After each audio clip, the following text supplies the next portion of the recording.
Kindly subscribe to our YouTube channel, see how to. Click on the subscribe button below and also click on the bell beside this. This will notify you once we drop a new video. Thank you. Baba Ijebu and Baba Ijebu of Remoland, Asoju Oba of Lagos, Sir Dr. Baba Ijebu Aregbesola, CONKJW tí gbogbo àgbáyé mọ̀ sí kẹ̀sí bọ̀bọ̀. Now, Ọ̀dọ́lé of Ilé Ifẹ̀ ẹ pàtẹ́wọ̀. Ẹ ṣe members of Victoria Neighbors. Ọ̀dọ́lé Oòduà. Ẹ bá mi ṣe ẹ pàtẹ́wọ̀ forúkọ yẹn lásán. Fún àwọn tí a mọ̀ túmọ̀ oyè ńlá tó ní agbára ni. Bẹ́ẹ̀ ni ní ilẹ̀ Yorùbá, ní ilẹ̀ Oòduà, Ọ̀dọ́lé Oòduà of Ilé Ifẹ̀. Bẹ́ẹ̀ ni ẹ̀ẹ́dọ́ ní ajẹ́lẹ́ni ní agbára Ọlọ́run bàbá oyè amọ́rí ẹ̀mí olóyè agùn ní àṣẹ Èdùmàrè. Fún àǹfààní àwa tí a ò mọ bàbá wa Ọ̀dọ́lé Oòduà dáadáa. Baba wa Dr. Aregbesola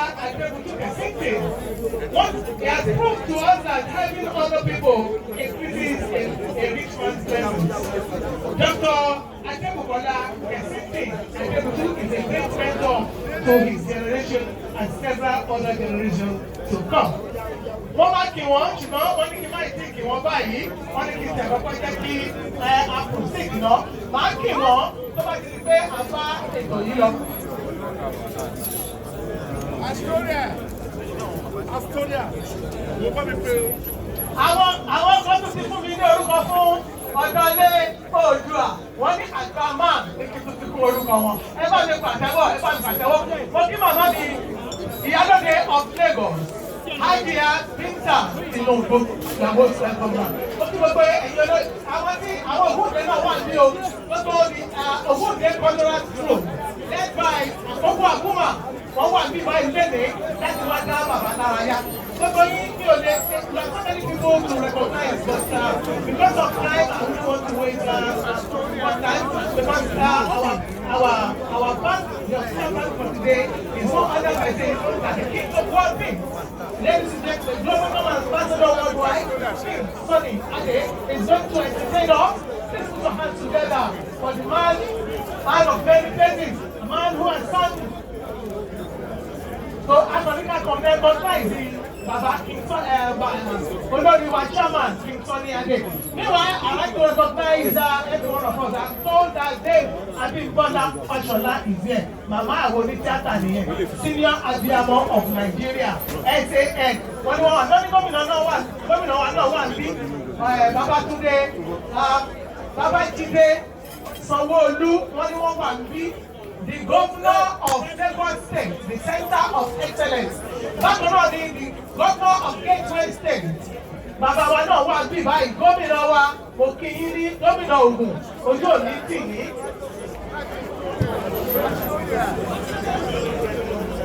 Ọdúnba Dàpọ̀ èmi máa fọ́ ní ṣíṣáǹtì Nàìjíríà yìí. Ọdúnba Dàpọ̀ Abíọ́dún, the prince Oyètọ́lá. I thank God that it's also here. I pay my homage, sir, and all our distinguished guys, ladies and gentlemen. Our cabinet is for me, báyìí. Mi ò ní lè máa mú wọn ní kọ̀ọ̀kan. Bẹ́ẹ̀ ni, torí àsìkò ṣùgbọ́n tó bá yẹ kí wá tiẹ̀ pọ̀ mí báyìí. The immediate ṣe dáadáa débi wípé bẹ́ẹ̀ ni ká Gọ́vnà Aregbesola ó ṣe gudugudu méjèèjì ní ìlú mi ní state mi Ọ̀ṣun state.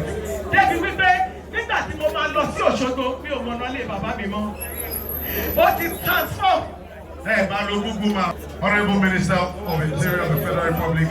Also here with us is digital monarch of our time. yes, sir. A lot of elegance around here. Yes. Wow. Now, so Kábíyèsí Ọ̀dọ́lé, and let me just reiterate what we said much earlier about the traditional aspect. Once we say Sakesintina Adebutu, we say Ọ̀dọ́lé, we say Karaole. Let's try it. Ọ̀dọ́lé, Karaole. Ọ̀dọ́lé, Karaole. Kabesi. Thank you very much. All our Kabesis are here. I understand when I evening. About 50 of them from different parts. Any Kabesi that is not here today, I'm sorry to say. Let's say in fact, the number one traditional Is represented in the whole of Remo Kingdom. I'm talking about the paramount ruler. I mean, that's the whole of Remo Kingdom now. The paramount ruler of the whole Remo Kingdom, a legal practitioner. Gentlemen of the press, like our father, our leader said, please take your shots, step back. It's not fair on those who are at the back for you to be in front of them. Distinguished ladies and gentlemen, Naomi, Shilepola Ogoze. Shilepola, wow, that is a historic name actually.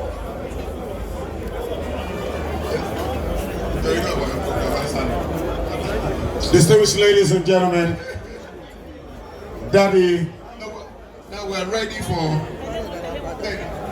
I'd like to invite to the microphone His Excellency, President, Commander-in-Chief of the most populous black nation on the face of the earth, the most sophisticated black people on the face of the earth, is Governor Emeritus of the state of Osun, representing His Excellency, President, Commander-in-Chief of the Armed Forces of the Federal Republic of Nigeria.